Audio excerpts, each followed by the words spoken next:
Buenos días, raza. Es sábado. ¿Cómo les amaneció el día? Ahorita ya es tarde aquí, pero no le hace. Yo todavía me estoy tomando el café. La tercera taza, pero me lo estoy tomando. Me estuve peleando con los pollitos. Ya limpié mi mesa, ya me estoy arreglando.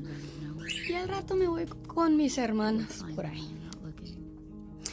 Pero quiero que sepan que el día está fabuloso afuera. It's a nice day outside.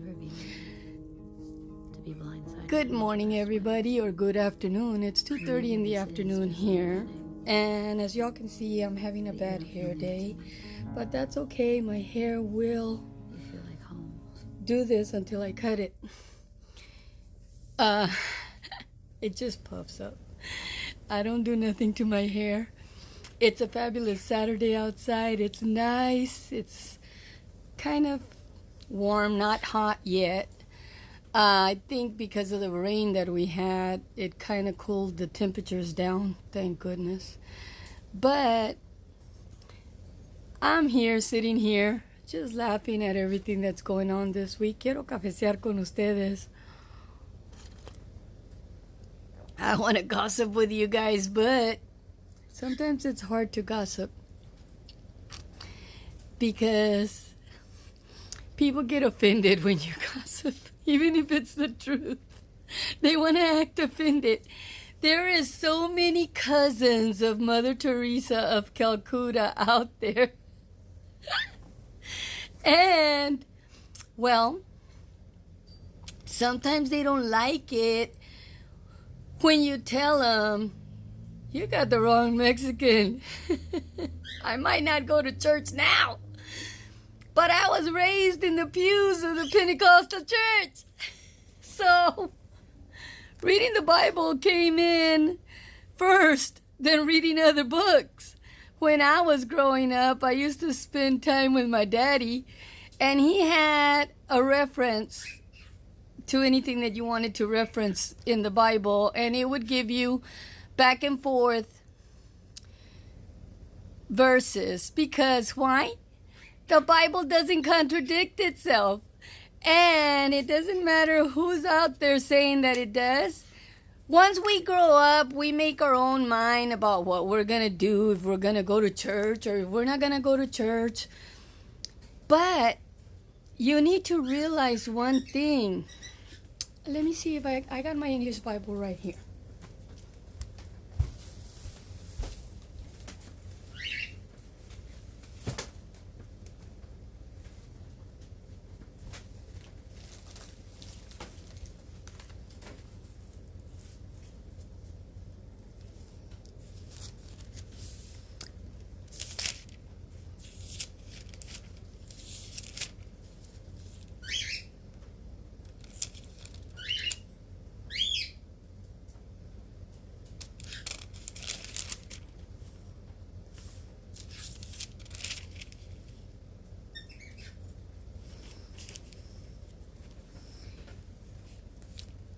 Psalms 119:105 says, Thy word is a lamp unto my feet and a light unto my path.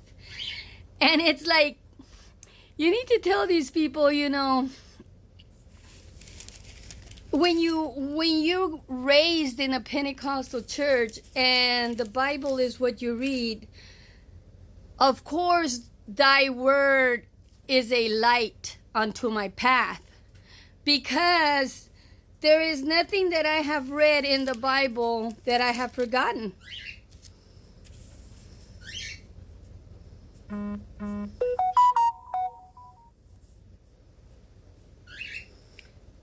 Oh, that my ways be directed to keep thy statutes.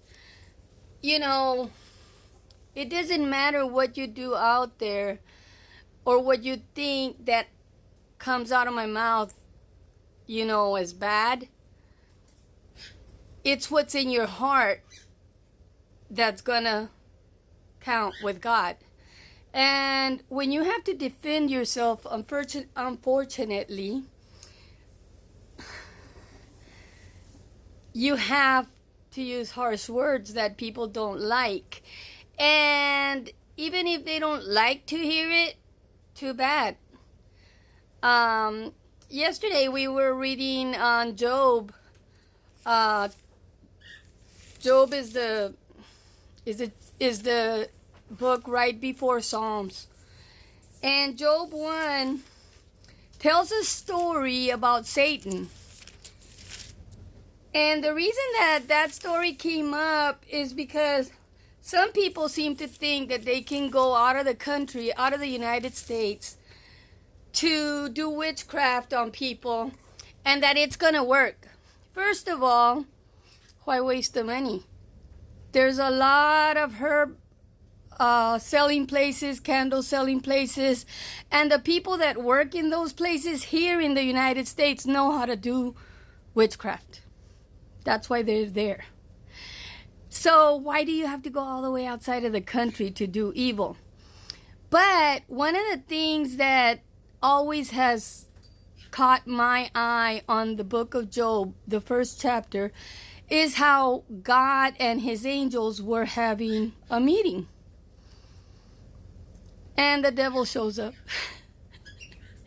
And they always tell me, Angie, you need to quit talking about the Bible because you always put the Bible in your words. And it's like sometimes your words are like not biblical. And it's like, but everything that you read from the Bible is.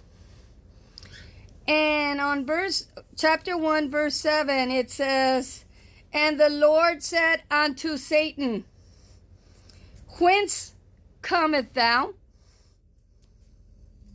Then Satan answered the Lord and said, From going to and fro in the earth, and from walking up and down in it." So Satan was answering him back. He was back talking. He was like, the heck? I was all over the earth, up, down, sideways. I was all over in it. And the Lord said unto Satan, Hast thou considered my servant Job, that there is none like him in the earth, a perfect and upright man, one that feareth God and in such as evil. Probably the word should say avoid, but I don't know. It's an English word. An old English word, not a new English word. Then Satan answered the Lord and said, he's still back talking. Doth Job fear God for naught? Why? Has not thou made a hedge about him and about his house and about all that he hath in every side? Thou hast blessed his work of his hands, and his substance is increased in the land. In other words, he's saying to God, hey, he's only praising you because you have this fence surrounded him, protecting him. Well, if you get this story from the Bible, the United States has been falling from God's grace because of the actions and stuff that's going on in Washington, and the United States used to have that fence around it up until 9/11. A few weeks before 9/11 is when all these same-sex marriages came into effect. You could do whatever you want came into effect. Now women have to worry about if they're dating a man or he might like men too. So watch why the protection from God falls from wherever you're at. How you talk has nothing to do about how and why your heart fears God and follows his path. You need to remember that. Doesn't matter to me. Y'all have a nice day.